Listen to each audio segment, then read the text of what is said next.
Olá, pessoal, nós somos alunos da disciplina Direito das Empresas Sem Crise do curso de Direito da UFJF e vamos falar um pouco sobre o nosso trabalho que tem como tema a liquidação dos ativos na falência, sem continuidade e com continuidade das atividades via gestor judicial. Eu sou Ana Cristina e vou falar sobre a liquidação sem continuidade. Um dos adventos trazidos pela Lei 11.101 de 2005, em seu artigo 99, inciso 9, é a figura do administrador judicial, que será nomeado pelo juiz e que conduzirá o processo de falência administrando a massa falida diante da inviabilidade da continuidade da atividade empresarial.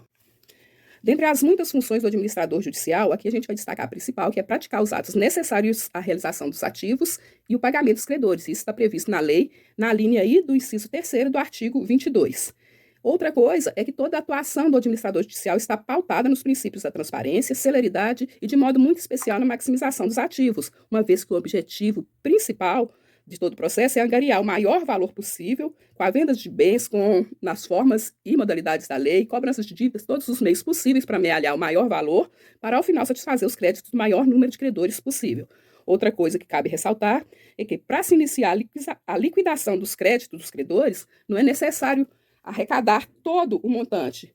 Uma vez que surjam os recursos, já é possível iniciar o pagamento, respeitando a ordem estabelecida no artigo 83 desta lei. Por fim, eu vou falar sobre o rito do processo. Segundo o Fábio Lhua Coelho, a liquidação tem início com a sentença que decreta a falência. Assim, o primeiro passo seria a realização dos ativos, que visa arrecadar os bens e aliená-los nas formas e modalidades estabelecidas na lei. Uma vez que comece a surgir os recursos, vamos para a segunda fase, que seria o pagamento dos credores, que deverá necessariamente obedecer à ordem estabelecida no artigo 83 da lei, até em homenagem ao princípio do par creditio creditorum. Isto feito, exaurido todo o montante arrecadado, pago o maior número de credores, o administrador apresentará ao juiz as suas contas, o seu relatório, que não havendo irregularidades, o juiz proferirá e homologará a sentença, que encerrará o processo de falência e, com isso, a atuação do administrador judicial. Olá, gente! Nesse momento eu vou dar continuidade ao que a Ana estava falando com vocês. A gente tem que, a partir das diversas alterações trazidas pela Lei 11.101, que a falência ela passa a ganhar uma maior notoriedade e eficácia, mas não essa vertente do rito comum, como a Ana explicou. A gente tem a possibilidade de ter um rito diferenciado, que seria o quê? No momento que o juiz decretar a falência, conforme o artigo 99 da mesma lei, ele deverá se pronunciar a respeito da possibilidade de estar continuando com a atividade da sociedade falida. É relevante destacar qual o escopo da continuação provisória da atividade. E o escopo, assim como na liquidação dos ativos como um todo, é a maximização dos ativos, posto que os ativos da empresa preservada podem ser bem mais valiosos do que a soma dos ativos que estão inertes. Logo, a gente tem um aumento da possibilidade do pagamento do passivo.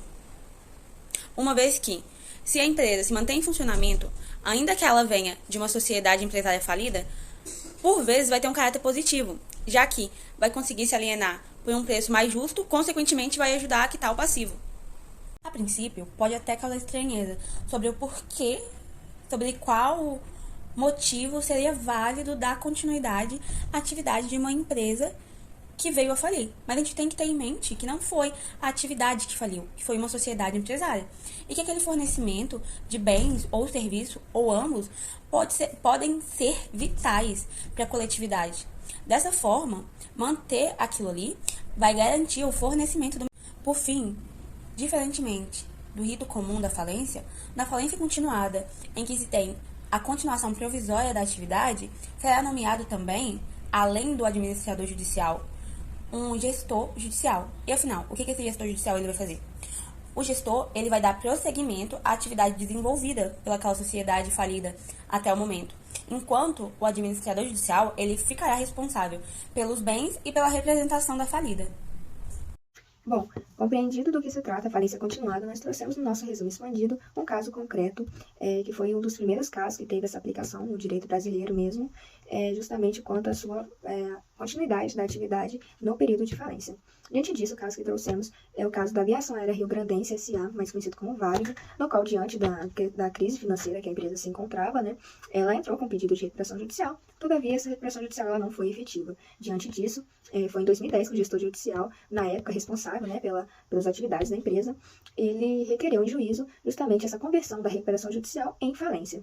Ele entendeu que fosse necessário assim, uma vez que a empresa Varig, na época, ela de fato já estava contexto de crise econômica extrema, ao ponto, né, de ser irreversível mesmo essa condição de crise. Diante disso, né, teve todo ali o caráter de insolvência, e por conta disso, ele entendeu que fosse, sim, viável, necessário, que fosse decretada ali a sua falência.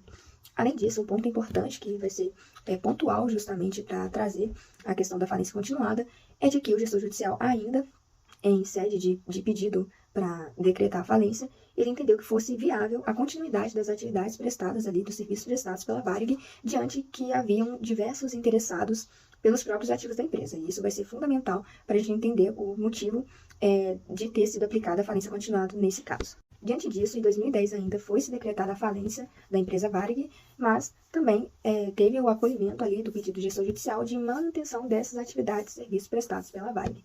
Em sede de sentença, a juíza do caso, na época, ela entendeu que a continuação da operação de serviços de comunicação por meio das estações de rádio, ou seja, né, aqueles serviços prestados pela Varig, eles seriam fundamentais para se preservar e otimizar a própria utilização produtiva daqueles ativos da empresa. Então, diante disso, ela entendeu que no processo falimentar, né, seria bem proveitoso manter essas atividades, uma vez que iria viabilizar a trazer mais interessados pelos ativos da empresa. Trazendo mais interessados, poderia ter ali justamente a maior arrecadação dos próprios ativos daquela empresa falida, e diante disso, né, iria, consequentemente, obter um maior justo preço quanto aos seus ativos. Então, isso com certeza viabilizaria na maximização dos ativos e, posteriormente, ao próprio pagamento do passivo.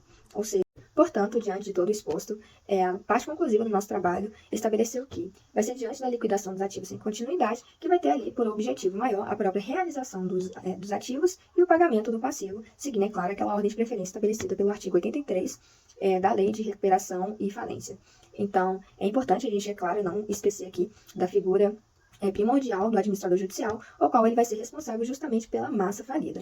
Então, ele vai ser responsável pelos bens e ativos que estão sendo ali arrecadados, que posteriormente serão liquidados, né, que vão ser ali realizados, aqueles ativos, justamente para, no fim, atender aos interesses dos credores, que vai ser justamente o pagamento desses credores. Além disso, trazemos também quanto à liquidação dos ativos na falência continuada, uma vez que nessa fase de falência, né, nesse caso em questão, irá sim manter o mesmo rito comum, que é a realização dos ativos, o pagamento do passivo mediante ali supervisão e responsabilidade do administrador judicial. Todavia, o diferencial aqui será apenas a atuação do gestor judicial quanto à administração da atividade que será continuada nesse período de falência. Então, a gente entende que sim, ainda que tenha a sua falência continuada, não necessariamente vai deixar de ter como princípio, né, todos aqueles princípios mesmos regidos pela fase de falências, em qual são a maximização dos ativos, o próprio pagamento do passivo. Então, necessariamente, nessa fase, nessas condições, haveremos sim a figura do administrador como responsável da massa falida, mas também teremos a figura do gestor judicial como responsável da continuidade dessas atividades.